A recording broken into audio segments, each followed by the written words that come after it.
এবং জুলাই সনদের মাধ্যমে হয়তো এটার আংশিক প্রাপ্তি আমরা পাবো, দেশের একটা গণতান্ত্রিক সংস্কার হচ্ছে, কিন্তু অর্থনৈতিক সংস্কারের বিষয়টি, কর্মসংস্থানের বিষয়টি এবং মানুষের যে দীর্ঘমেয়াদী যে তার ভাগ্যের পরিবর্তন, জীবনমানের পরিবর্তন, সেই বিষয়গুলি গত এক বছরে এত অল্প সময়ের মধ্যে করা সম্ভব হয়নি। কিন্তু তার যে আকাঙ্ক্ষা, যে সম্ভাবনা এবং সেটার কর্মসূচি, সেটাকে আমরা এগিয়ে নিয়ে যাওয়ার জন্য জাতীয় নাগরিক পার্টি প্রতিষ্ঠান হয়েছে। তাদের গণ অভ্যুত্থান কেবল ক্ষমতা পরিবর্তনের, রেজিম চেঞ্জের আন্দোলনে পরিণত না হয়, বরং মানুষের যে আকাঙ্ক্ষা, সেই আকাঙ্ক্ষা নিয়ে দীর্ঘমেয়াদী আমরা কাজ করতে পারি।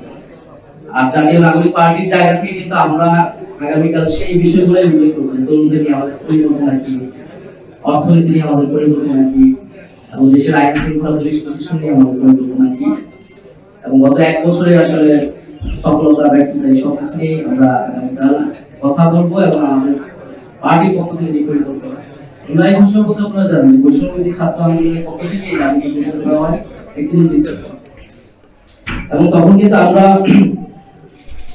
বৈষম্যবিরোধী ছাত্র আন্দোলন জাতীয় নাগরিক পার্টির পক্ষ থেকে, কমিটির পক্ষ থেকে আমরা যে ঘোষণাপত্রটি আকাঙ্ক্ষা করি তার একটা প্রস্তাব আমরা সরকারের কাছে দিয়েছি। সরকার যখন বলেছে সরকার দায়িত্ব নিয়ে এটি ঘোষণা করবে, এবং আনুষ্ঠানিক মিটিংও হয়েছে, কয়েকটি প্রধান উপদেষ্টার উপস্থিতিতে হয়েছে, এবং বিভিন্ন রাজনৈতিক দল তাদের প্রস্তাবটা সেখানে দিয়েছে, আমরা আমাদের দিয়েছি, এবং সরকার এখন সবগুলো সম্মেলন করে একটা ঘোষণাপত্র চূড়ান্ত করবে।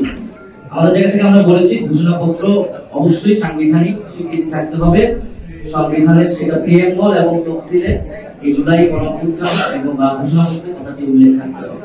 আমরা আশা করতেছি যে সরকার জায়গা থেকে সেই বিষয়টি নিশ্চিত করা হবে, সকল রাজনৈতিক দল এই বিষয়ে সেটা সমর্থন দেবে এবং কমিটমেন্ট দেবে। ঘোষণা দিতে না পারে তাহলে আমরা উদ্যোগ দিব, বা আমরা যারা গণঅভ্যুত্থানের বিভিন্ন শক্তি ছিল, কিন্তু আমরা চেয়েছি যাতে সরকার এটা রাষ্ট্রীয়ভাবে সরকারিভাবে এনে দেয়। সরকারটা এখন উদ্যোগ নিয়েছে, এজন্য আমরা স্বাগত জানাচ্ছি।